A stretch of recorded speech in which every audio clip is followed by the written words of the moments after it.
Vabariigi valitsuse korraldustega aastatel 2013 kuni 2015 kinnitati perioodi 2014 kuni 2020 transpordi infrastruktuuri arendamise investeeringute kava mahuga 434,6 miljonit eurot, millega nähti ette muuhulgas raudteelõikude rekonstrueerimine ja uuendamine circa 85 miljoni euro ulatuses. Kokku kaaluti ja võrreldi 18 transpordi infrastruktuuri projekti. Haapsalu raudtee taastamist riik võimaliku projektina ei kaalunud. Samal ajal koostatud transpordi arengukavas lubas riik hakata raudtee taastamist Haapsaluni kaaluma tulevikus. Aktsiaselts Eesti Raudtee projekt Tallinn-Keila-Paldiski ja Keila-Riisipere raudtee kapitaalremondi teine etapp kogumaksumusega summas 23,8 miljonit eurot sai toetust Ühtekuuluvusfondi vahenditest.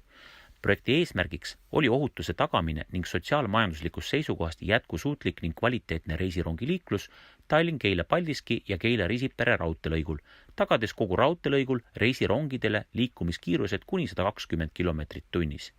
Raudtee taastamist Riisiperest Turbani ei taotletud.